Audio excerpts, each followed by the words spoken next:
Naiko video je holding ada kan tang hajauge aigi Q&A video san maki hapa ani video ani hungi matung hai tare hojik namtri so hangbining bu question la so sigi video si comment so hangbiramo ai mathang Q&A hapan tum so maki khumjarake adongi wahangi pakhum aduga ngasi video sina Cjakhum CJAKHUM Cjakhum haina hoigi restaurant ama family restaurant ne adugi grand opening chalu bagi kanone video ne hapka da shi adai club yeminars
Juice deh.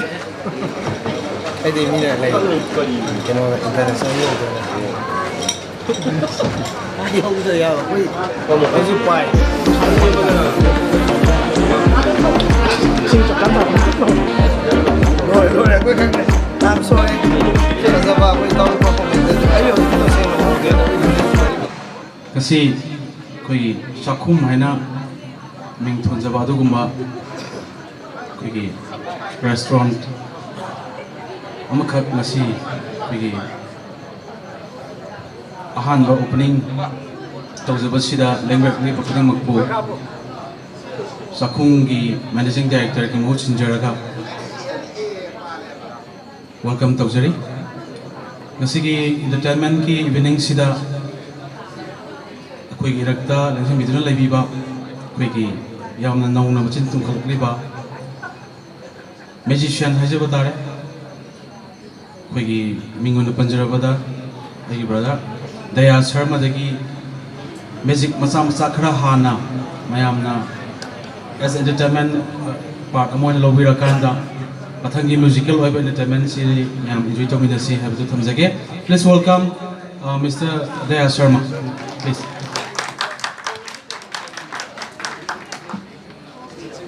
Okay, thank you.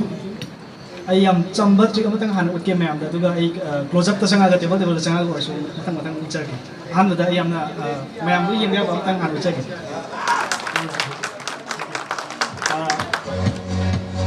A few moments later noma aina nupa ama thenaba adugi wari ne lijag le ngasi aduga numitu da thoki ba thoki gi wari da magic yaw khaduni kamai to gam tan da ise Delhi da ne metro station da nupa ama thengni nupa se nan manipuri ne ma nang manda ma paisa amta yaw dre paisa kita piyo ne mun har pa ta numichi da mana sigumba lumana ma pai simple henki sigumba lumana pai ne ubi ga sigumba pai aduga मा पैसा याउदी हाइबदुदा आइ नुवाइतदुना आइगोंदा यावरम आइ मतमदुदा सी wallet चे पुसैयेबको सी wallet सांगमसे आइगोंदा यावरम आइ लुपा 500 खतंग यावै नुमिचे पैसा यम पाइदा हाइता अदो मोंदा पीरे अदो माना माइ खाउदुदा हापसनग्रे मोंदा next moment माना मोंदा हाइबसे थैंक यू हाइ आइ थागचरी हाइ हैंडशेक तौबने मोंदा नुपासना कायम याम कदा तौगयान हैंडशेक तौबसिदा आइगी अखोय पुपुना पिरंब घड़ी से सी जे हुरानी वानी मान या आई सा खंगौद्रे लोथोखरे मा आई कोना खंगपय वान अदुसु मान ngasai पुराइबा खावदु हापसनग्रे मनंगदे सुमाना मनंग हापसनग्रे अदु आई खंगौद्रे अदुगा माना लास्ट हाइरपसे आई कोलम द तोगे बे आई फोन जे बैटरी यावदे कोलम तोगे मा फोन जे पुथोरके बा कोलम तोगे हाइ आई फोन जे पिए मो देना आई फोन जे पिए मो मा अदुसु हापसनग्रे नुमितुगी वाइदुने ngasi amu regret tawga libne myam हापसनग्रे दो मा से चेनग्रे नुपा दुगी खावने बसी से मा चेनग्रे एमोने मा लोगी से पैसा पचंगा नंबर 1 अदगी आइगी अखोय पुपुना पिरम घड़ी अदुगा आइगी फोन चेनग्रे अदु मा चक्रो फोन हे पुरा चखिबदे आई दुम लावरा दुम होरे भाई हाइ आई हेल्पलेस ओय फाइल लेगी अदु मा ना मियो कान खाव से हांतो समा येंगे मा खाव हांतो समा येंगे दु मा ngakre मरम दि केम याव द भाई तार मान दिउ कान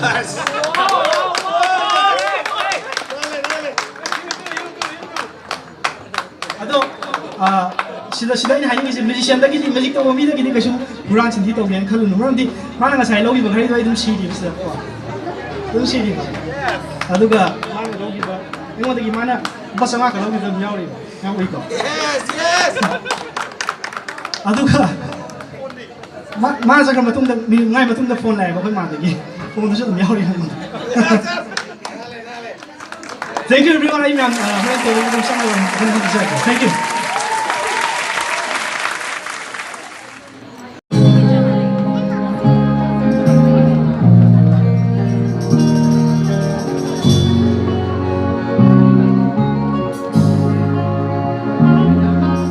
Ay photo naman kaya. Mike, mine is high. And guy has a YouTube channel. He's going to upload it. Yeah. Performs magic. Yes. I bet you some people. Yeah. Isaac. Daya has a YouTube channel. He uploads his magic performances. Yeah. So I'll show something simple and quick. What's your name? Can you go? Can I borrow your? Give you a spectacle, no? That's going to perform. I na pura ga tawgar ga di sometimes musicians in Dumari props in Dokang. I gimmick way. She did just normal. Nothing here. Nothing below. Nothing above. So. She's a company palm. So I'll do it here. Okay. Come closer.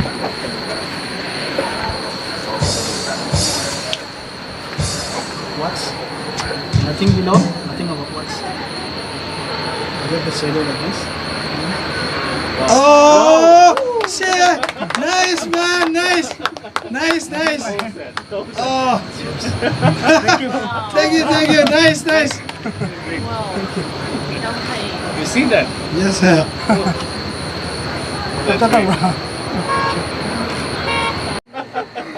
Because if I tell them, Right. no magic. Great. Okay. Thank you.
Sample ꯀꯩꯅꯣ ꯃꯅꯥ ꯍꯧꯒꯦꯕ ꯍꯥꯏꯗꯤ magic ꯇꯧꯕꯁꯦ ꯊꯦꯡꯅꯔꯒꯗꯤ ꯌꯥꯏ ꯃꯣꯏꯅ ꯄꯨꯔꯛꯄ ꯄꯣꯠ ꯑꯗꯨꯝ ꯇꯧꯋꯤꯗꯅ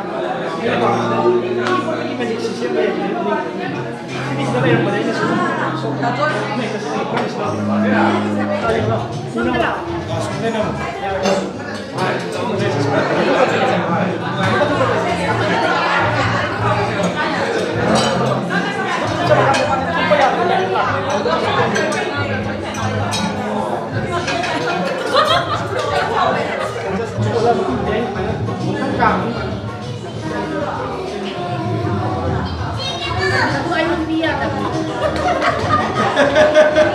Ai đổ lên mấy này cũng rơi đi. Xem nó có sao? Đấy có. Anh đang cầm ngoài nhé. Aku tak tahu dah bila. Anh ngồi dưới hơi nó lên bây giờ đi bay à, tôi sẽ làm. Dia tak mau. Dia tak mau. Next story for our head. Bagi tahu dah. So bro, just check it out. Ini tong yang musuh. Ayah perempuan orang saya jauh dari sini. Dah hai boleh. Kata apa? Ini macam mana? Aku ni orang yang tinggi. Kata curi dia.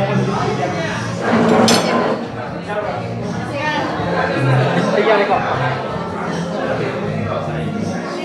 Ayah di sana. Jadi ni boleh tahu ayah. Orang dia apa?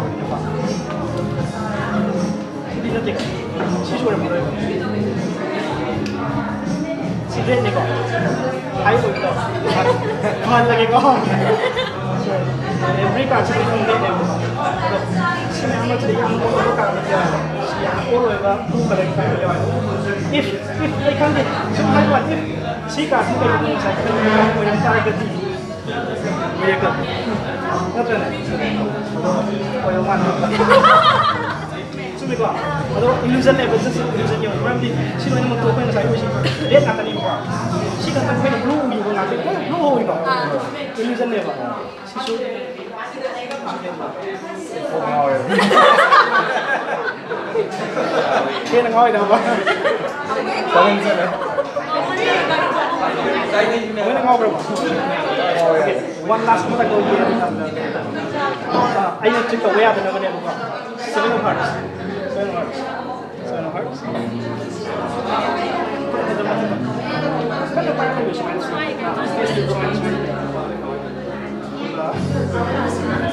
I smile the refund of your anywhere they stop. Have you know? Get to your smile.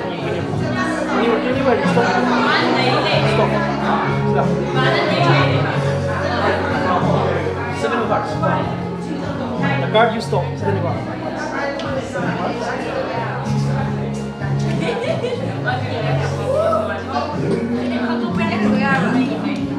Sila sa kanong hearts o ito, di sila ko ibayar rin mga.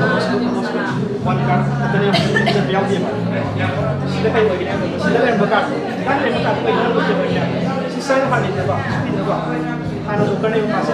Sabi nung kakot yung niya.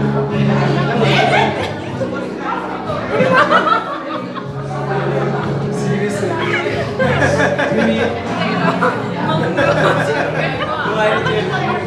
So you guys enjoy.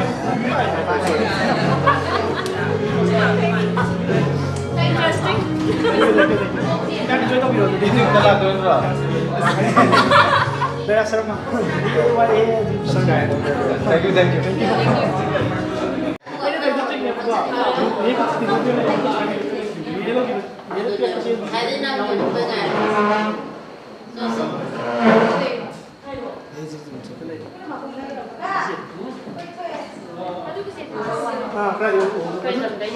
Ay NAMBOL lagi. Mas mo bring Simon. Okay. Simon sina pagi sige Cjakhum ko Cjakhum sige manager lai bane adum lai laga sum thaina ni adu sige kano sa na view su phajai afam sa chinta sab chai kano din te ko bar mo ni du bar just restaurant and long time si open view si highway u dane am phajai kon jina la ko ai su lai ro mane am ta la kan hai da ai ching sang do ke mo anda ai su ke si card ngam lai ni ba ai card ni ka tang ai su do thang chu ba ini 고수 지금 맞아 이만 되고 이거 이제 이제 콜라 감도 못해 가 이제 아무나 브루네 아무나 되네 뭐 신나 프로 클럽 이제 쓰는 거 그럼 뭐 안 됩니까 하게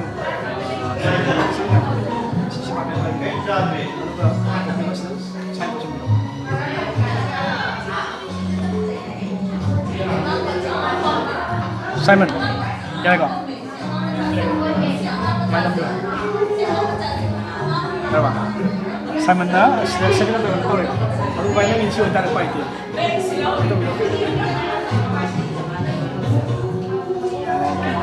Jadi ko, Gogo and ada hujik to ni siya. Card check. Card ni siya. Amat to boy Pakistan laga to. Simon ka bang nai lagi Gogo tha bang nai. Which one? Ni mo kailangan mo. Mana mo tak lajo. Mali biro mo tak mana lajo. Ya. Kasi ka catch mo lagi. Gogo tha tha. Ang isa usan. Bisik to dai. Top class to. Yo, dai ko. Pasta. Aban. Apa kan tahu ini? Oh ya ya. Pada simpu tadi lah. Nanti. Kamu mesti. Kada. Paling dah. Ya. Kita tak boleh tu continue sini kan ini tu selain tu mana tu gini pak. Mana tu gini. Mak tahu lagi pak. Mak tahu lagi pak.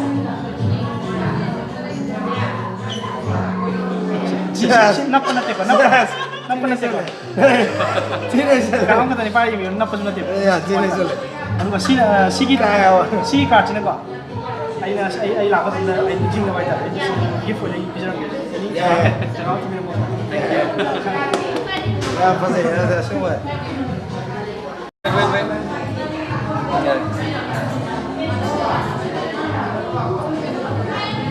Thank you.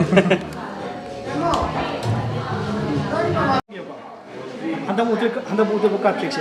Kunci dah mana ufang ada buka cek ni. Ya ni pak. Gogo की favorite card. Out of 6. 6 so far. 6 so far. 1 to 10 any number am I doing? 9. 6 so far. 9 na 5 people. 9 hai ko so mai ko card ni 5 people. Gogo si dum kamala ni. Ay am tamo okay. Wow. Like one. Right yang tu kan ni betul. Ada siapa yang tu? Ha. Matak tasuk, ada matak ada siapa dia?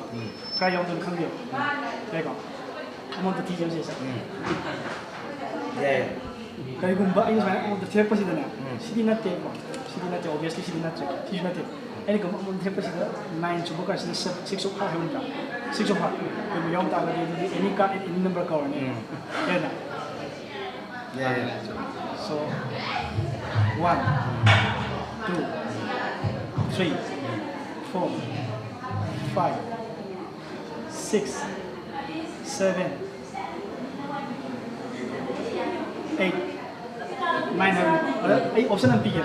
If change to basic yang kaya, basic number change to basic yang kaya. 9 hai ki ba? 9 je to fix to gela na chhodna amau so kira ma chege. Amau so kira ma chege ya. 9 lagi. 8 sidi na teo. So 9 so ka chiu ni. 10 han chiu ni 11 so ni. Koi anto udi ma 6 so hat. Anto mana teo. Anto. Sina 6 so hat ta ka di. Pai nang lai ba. Mana ai number dia. Yang tadi 5 pa nang pa. Ni nak tak leh. Suara itu. Bye-bye. Masih mana? Yes. Terima kasih, baik. Yes. Kau nggak tengok Okay guys, kano daso mayang gawin na trick kaya perform tau pre aduga table sing susang na tawe ayun sila isa Cjakhum hai ba sige airport road tane dum urani madak talay bani rooftop ta yamna nuai dum mayam lakbiro enjoy to ba ay dum to la ni sing ba ba ni. Okay guys, kano solo sila adagi yamna nuai yam fazay Cjakhum hai ba Cjakhum da Z yaw bani Cjakhum ai sida start si Cjakhum hai ta ado mayam lakbiro yam na la ay dum sat kani yam nuai mana ba ni ado masih tak khazat na imana ba ani thing na re han ba thing na bu ngasai utkib da na gogo adu su matam thing na du ngasi thing li si su ꯔꯤꯁꯤ ꯑꯩ ꯏꯃꯥꯟꯅꯕꯅꯤ ꯃꯥꯁꯨ ꯑꯗꯣ ꯏꯕꯥꯅꯤ ꯀꯌꯥꯝ ꯀꯨꯏꯔꯦ ꯊꯦꯡꯅꯗꯣꯏꯁꯦ ꯌꯥꯝ ꯀꯨꯏꯔꯝꯃꯅꯤ ꯁꯥꯊꯤ So tara 10 plus. 10 plus Mana 10 plus ni be. ꯑꯗꯣ ꯁꯥꯊꯤꯅ ꯀꯨꯏꯔꯦ ꯑꯗꯣ ꯉꯁꯤ ꯑꯗꯨꯝ ꯊꯦꯡꯅꯩ ꯁꯤꯅꯦ ꯑꯗꯨꯝ ꯄ꯭ꯔꯤꯊꯤꯕꯤ ꯃꯇꯨꯡ ꯇꯥꯏꯁꯦ ꯒꯣꯒꯣꯁꯨ ꯂꯩꯔꯦ ꯒꯣꯒꯣꯁꯨ ꯂꯩꯔꯦ Oi hausa le ko. ꯇꯔꯥ ꯉꯁꯤꯒꯤ ꯕꯤꯛ ꯊꯦꯡꯛꯁ ꯇꯨ ꯒꯣꯒꯣ ꯍꯥꯏꯗꯤ ꯉꯁꯤꯒꯤ ꯑꯩꯒꯤ ꯀꯦꯃꯦꯔꯥ ꯚꯤꯗꯤꯑꯣ ꯅꯝꯕꯤꯕ ꯃꯥꯅ ꯉꯥꯛꯇꯅꯦꯕꯀꯣ ꯃꯥ ꯂꯣꯏ ꯄꯥꯏꯈ꯭ꯔꯕꯅꯦ ꯑꯗꯣ ꯅꯣꯏ ꯌꯦꯡꯕ ꯅꯨꯡꯉꯥꯏꯖ ꯇꯥꯔꯒꯁꯨ ꯃꯉꯣꯟꯗ ꯆꯩꯔꯣ ꯆꯩꯔꯣ ꯌꯥꯔꯦ. ꯒꯣꯒꯣꯅ ꯆꯩꯔꯣ ꯃꯥ ꯇꯧꯕꯅꯦ ꯑꯦꯗꯤꯇꯤꯡꯕꯨꯗꯤ ꯑꯩꯅ ꯇꯧꯗꯣꯏꯅꯤ ꯃꯥ ꯅꯝꯕꯅꯦ ꯒꯥꯏꯁ ꯉꯁꯤ ꯚꯤꯗꯤꯑꯣꯁꯦ ꯀꯩꯒꯨꯝꯕ ꯌꯦꯡꯕ ꯅꯨꯡꯉꯥꯏꯕ ꯇꯥꯔꯒꯗꯤ ꯂꯥꯏꯛ ꯅꯝꯕꯤꯔꯝꯃꯣ ꯒꯣꯒꯣꯅ ꯅꯝꯕꯤꯕꯅꯦ ꯑꯗꯨꯒ ꯀꯃꯦꯟꯇꯁꯨ ꯍꯥꯏꯕꯤꯔꯝꯃꯣ ꯑꯗꯣ ꯑꯩ ꯁꯨꯃꯥꯏꯅ ꯒꯤꯛꯀꯨꯝꯕ ꯁꯨꯝ ꯆꯠꯄꯁꯦ ꯌꯨꯖ꯭ꯋꯦꯂꯤ ꯑꯩ ꯊꯥꯗꯕꯅꯦꯕꯀꯣ ꯑꯗꯨꯕꯨ ꯉꯁꯤꯗꯤ ꯃꯥ ꯊꯦꯡꯅꯕꯒꯤ ꯍꯥꯏꯇꯥꯔꯦ ꯃꯥꯁꯨ ꯊꯦꯡꯅꯕ ꯑꯗꯨꯒ ꯍꯥꯏꯗꯤ ꯑꯩ ꯏꯊꯟ ꯂꯥꯛꯄ ꯑꯣꯏꯕꯗꯣ ꯉꯁꯤ ꯅꯪ ꯂꯩꯔꯝꯕꯒꯤ ꯂꯝꯕꯤꯗ ꯃꯌꯥꯝꯗ ꯎꯕ ꯐꯪꯉꯤꯅꯤ ꯁꯣ ꯊꯦꯡꯛꯁ ꯇꯨ ꯒꯣꯒꯣ and see you on my next video bye